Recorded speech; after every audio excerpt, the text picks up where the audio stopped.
projetos e muito mais. Palavras para resumir o que os encontros vocacionais foram nestes 30 anos na caminhada da Diocese de Caetité. Fazendo um pouco de história, começando com um pedaço da minha história. Cheguei ao Brasil em 1991 e quando ainda não tinha feito transplante de língua, participei de um destes encontros. Alguns dos presentes lembram e me zombaram até porque sabia só dizer sim, sim, não, não. Comecei então a conhecer o sentido, a dinâmica desta proposta que havia alguns anos era feita aos jovens da Diocese por parte da Pastoral Vocacional. O meu amigo e companheiro de caminhada vocacional e de ministério, o padre Martinho Zagonel, junto com algumas irmãs, tinha dado início a esta experiência que estava se consolidando e dando frutos. Em 1992, alguém está aqui presente do ano de 1992? Não, padre Alex de 91. 92, veja lá, tem mais? Mais de 70 estavam presentes no encontro vocacional de 1992. Eu comecei a dar acompanhamento a esses encontros junto com uma bonita equipe de irmãs de diferentes congregações atuantes na Diocese. Centenas de jovens, provindo de todas as paróquias, participaram com seus anseios, sua busca, suas reflexões, perguntas, ouvindo, partilhando, questionando, rezando e tomando decisões, assumindo a vida como resposta. Gravem estas palavras: assumir a vida como resposta, porque de fato a vida é chamado e por isso pede resposta. Fazendo memória, eu guardo aqui na minha bolsa os nomes dos que participaram dos encontros vocacionais naqueles anos. Mandei um exemplar também para padre aqui padre Sátiro, aqui no arquivo do seminário, não é? É interessante rever nomes, lembrar rostos. Lembra do primeiro encontro vocacional? Qual era o tema? Ser gente, ser gente. A primeira questão da vida é ser gente. Tornar-se pessoa que pensa, ama, sonha, assume. Para nós, sobretudo para quem olha a realidade de um ponto de vista cristão, a vida humana não é fruto do acaso. Existe um projeto escondido no coração de um Deus que conhecemos como Pai. Cheio de ternura, repleto de amor, Ele entrou em nossa vida. Ele nos chamou à vida. Nos acolheu por meio depois de seu Filho amado. Em Cristo fomos escolhidos para sermos santos, para realizarmos em plenitude um projeto grande de amor, para sermos pessoas verdadeiras, autênticas, pessoas de verdade, repletas de vida, de humanidade, de coragem. Deus sonha alto com cada um de nós. Ele deseja que a vida de cada um, cada uma, seja uma obra-prima, uma autêntica realização de uma obra de arte, expressão e manifestação do que Ele é. Por isso Ele mandou seu Filho, Jesus, e o seu sonho de humanidade plena, Jesus realizou como Filho amado, no qual o Pai colocou o seu bem-querer. Jesus, então, tornou-se o modelo, o exemplo para cada uma que queira realizar plenamente sua vida. O sonho de Deus sobre cada porque o sonho é pessoal, é único. E eis que a tarefa que cada de nós é chamado antes de tudo a realizar é descobrir o que Deus quer de mim. Qual é o projeto de Deus único sobre a minha vida? Vejam, os encontros vocacionais pretendiam e pretendem ser uma ajuda para que cada se coloque no espelho profundo do seu ser para descobrir o que Deus quer de mim. Como é que eu serei feliz na vida procurando descobrir e realizar este projeto de Deus sobre a minha vida? Jesus é o campeão por excelência. Porém, ao longo da história da humanidade, muitas pessoas assumiram com ardor e coragem o projeto de Deus. Ou melhor, procuraram descobrir o que Deus queria deles. Cada uma a partir de sua identidade e sua realidade. Lembra do segundo encontro vocacional? Ser homem, ser mulher? A vocação se realiza a partir da própria identidade sexual, com a força extraordinária que é a sexualidade humana. Uma energia, eu tantas vezes dizia, que chama e que é como uma chama, queima. Convida a sair de si mesmos, vencendo orgulho, narcisismo, egocentrismo, para se abrir ao outro, à outra e fazer amizade, conhecê-lo, conhecê-la, criar diálogo e colaboração. Uma palavra, aprender a amar. Sabemos que se trata de experiência tão bonita, mas também tão difícil e exigente. Como foi?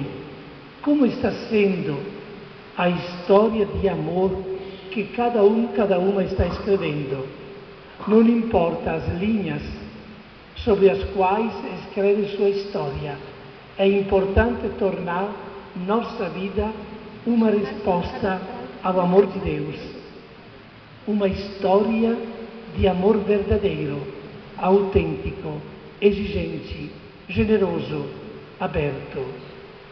Talvez carregam algumas feridas. Como é que estão curando suas feridas? Como é que estão procurando superá-las para que se torne sempre mais transparente esta história pessoal de amor? Enfim, a partir da grande vocação batismal, cada uma é chamado a responder aos apelos de Deus como leiga, engajada na construção de uma sociedade mais humana, solidária, na formação de uma família, berço de vida e de amor.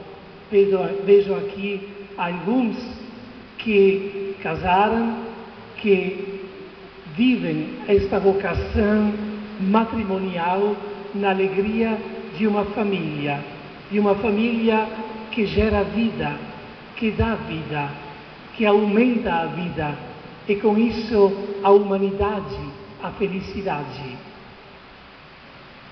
Ou também alguns perceberam em si mesmos e responderam sim,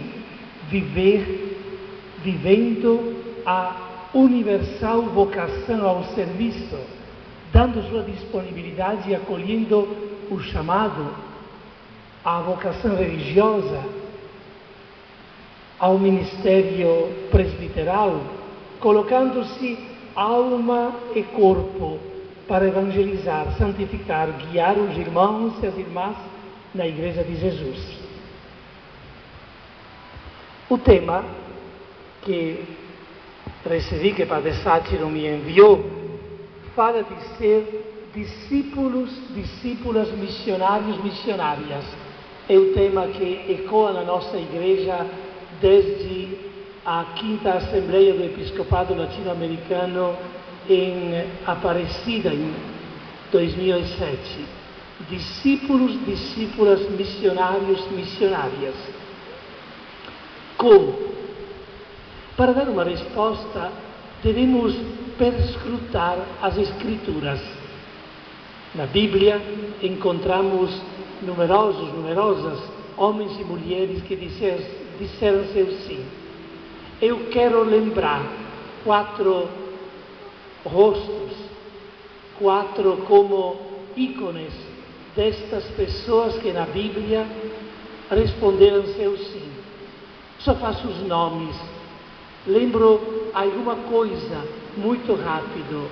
Lembra daquele menino, Samuel, que na noite ouve um chamado e não sabe de onde vem. Como vocês tantas vezes ouviram chamados, apelos e não sabiam de onde provinha este chamado. Olha bem, não quero interpretar estes chamados como só chamados à vocação religiosa ou ministerial. É a vocação à vida, é a vocação a sermos homens e mulheres, é a vocação a responder plenamente aos apelos de Deus. Samuel, com a ajuda de um mestre, faz discernimento.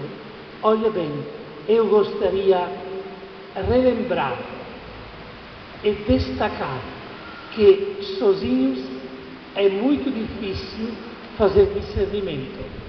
Eu não sei quanto de vocês têm um diretor espiritual, um padre, uma irmã, pode ser um leigo, uma leiga, repleto de sabedoria, a qual vocês recorrem para fazer discernimento. O que Deus quer de mim? Para onde Deus me chama? O que significa o que está acontecendo na minha vida? Samuel procura mais de uma vez o mestre, que ao fim lhe diz: olha bem, se você ouvir este chamado, responda com coragem, não tenha medo, eis-me aqui, faça-se de mim, ó Deus, o que tu queres. Uma segunda personalidade, uma das mais belas da Bíblia, um homem, um jovem esta vez, que aos 20 anos sente um fogo dentro de si. Estou falando de Jeremias. Antes que te formasse, a voz de Deus fala: eu te escolhi, eu tinha um sonho sobre você, não tenhas medo, Jeremias. Você será como uma rocha, você será um questionador, você será um homem que faça diferença. E só Jeremias? Por que não pode ser cada um de nós aquele Jeremias que é chamado por Deus para fazer grandes coisas?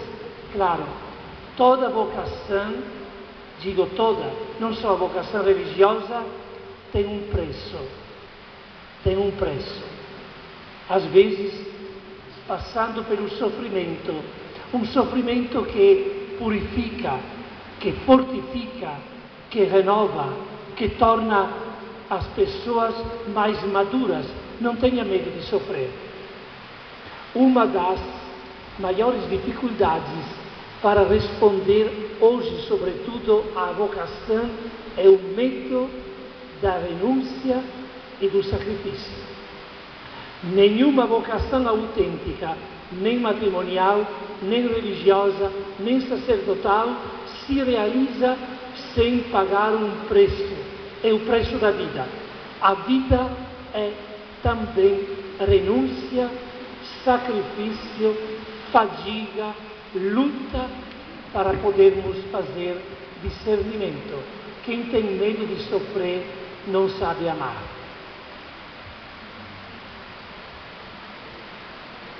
Encontramos aquela bela menina.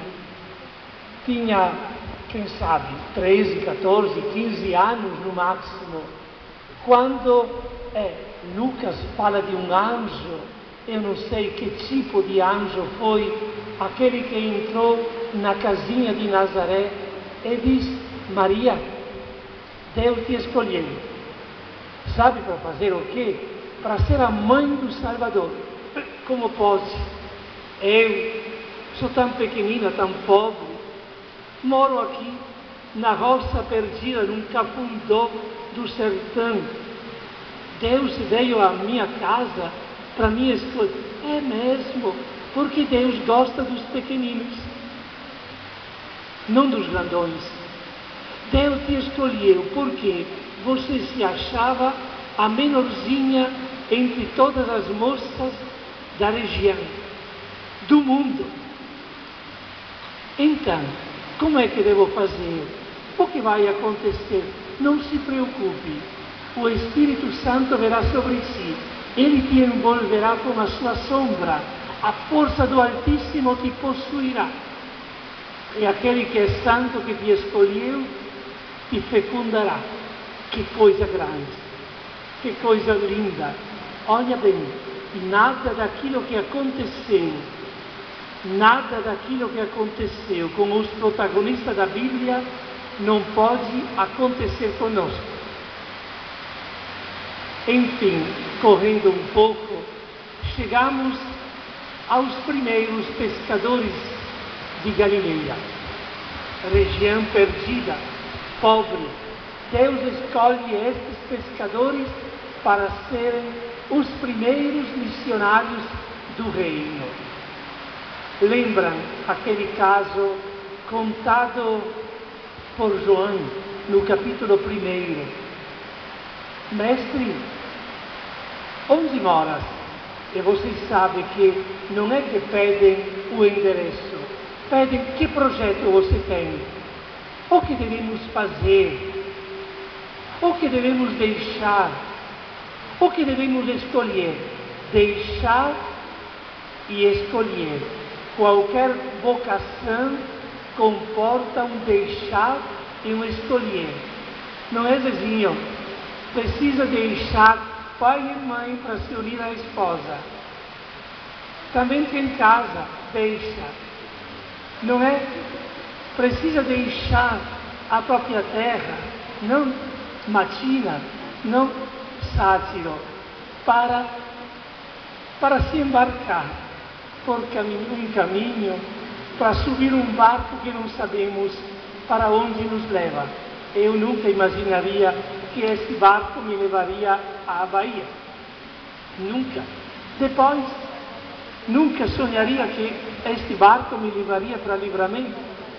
Estamos assim, levados pelo vento do Espírito, sustentados pela força de Deus, como os primeiros pescadores. Mestre, onde moras? Venham e vocês irão experimentar. É preciso uma experiência profunda de Jesus Cristo para seguir uma vocação. Quem não fizer uma profunda experiência de um Cristo vivo, nunca descobrirá sua vocação. Ou irá, assim, levado mais pelas fantasias e pelas emoções. Nunca descobrirá que a vida é experiência forte, marcante de um Deus que queima, que chama queimando, que chama e dá força para sermos capazes de dar a nossa resposta. O discípulo, a discípula sente este chamado, algo que mexe dentro. É um desejo profundo que não deixa em paz. Tem algo que não consigo esquecer uma ferida, uma paixão por algo que sinto não provém de mim, mas que desabrocha dentro. Todos chamados para um serviço de amor à vida, aos mais pobres, aos outros. A vida se torna vocação no momento em que você assume os dias que Deus te concede para dar uma resposta em plenitude. Vou terminando. Tem desafios?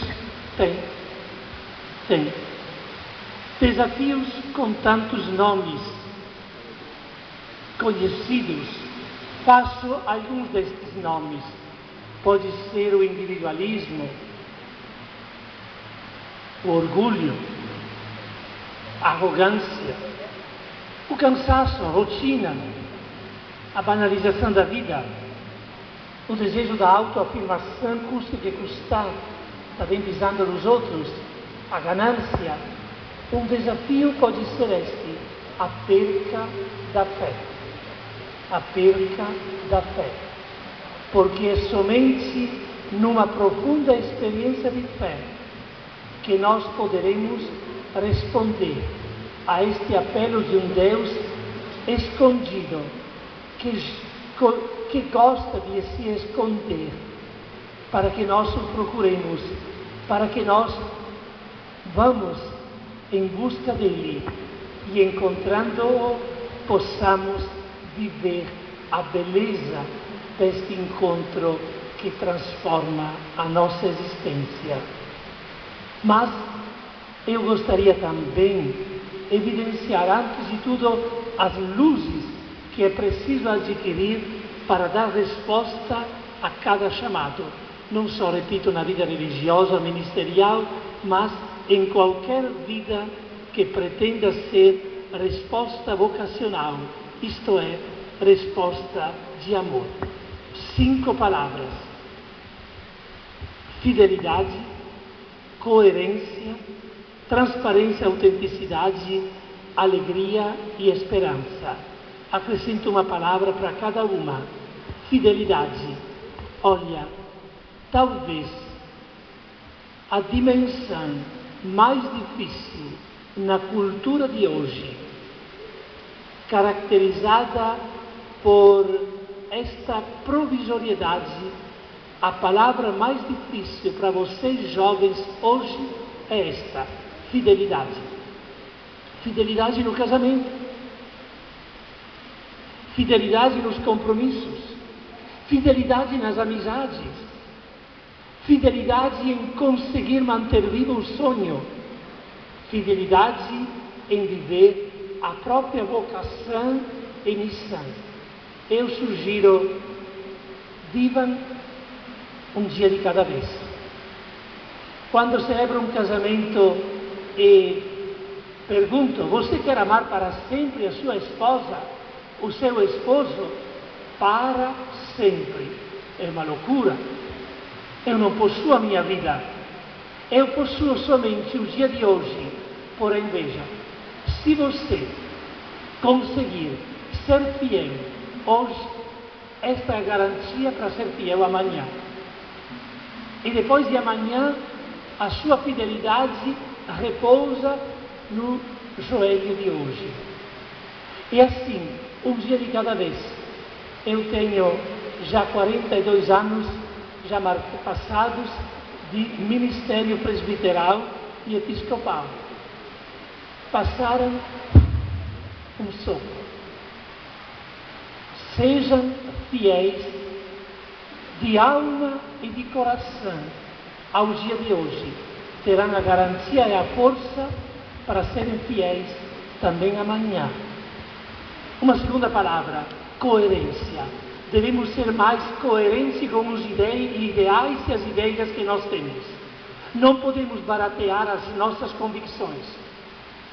Entendem?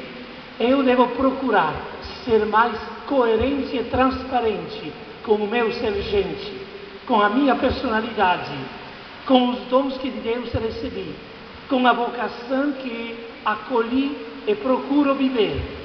Coerência, claro, dentro dos limites da nossa humanidade, mas na busca desta profunda verdade. E essa terceira palavra, transparência. Aos casais digo, sejam transparentes, sejam sinceros, sejam autênticos. A nós, ministros, às religiosas e religiosos, nós somos imagens, transparência de um Deus que nos chamou e quer mostrar com nossa vida a presença de Cristo. Uma quarta palavra, alegria. Alegria. Uma cara amarrada, uma cara triste, não pode ser de uma pessoa que responde a uma vocação. Portanto, mostrem uma cara alegre. Um vocacionado, alguém que vive sua vida como vocação, não significa que não tenha problema e dificuldade, mas ele vive dentro de si a sua vocação como um fogo que o transforma, os purifica, o torna pessoa no mais íntimo de si alegre. Jesus tantas vezes, até nos momentos mais desafiadores, dizia aos seus amigos: sejam alegres, sejam pessoas que semeiam alegria. E a última palavra, esperança. O mundo parece tantas vezes perder a esperança, perder o brilho. Jovens, amigos e amigas, semeiem esperança, esperança de um mundo melhor. Tantas vezes digo aos jovens, eu tinha grandes sonhos quando era menino, jovem. Entrego às novas gerações, a vocês, os meus sonhos, para que nesta corrente estes sonhos não possam se apagar. E que possam vocês, e aqui lembro o nome de um grande educador, não era católico, era mais protestante, um grande educador, chamava-se Baden-Powell, o fundador dos escoteiros. Em seu testamento ele escreve: eu tive uma vida longa e feliz. A vocês, escoteiros, eu desejo que, quando chegar o fim dos seus dias, cada um possa dizer: deixo o mundo um pouco melhor de como o encontrei. Esta é a minha ambição, a ambição de cada vocação, de toda vida que se torna vocação. É o meu desejo. Muito obrigado.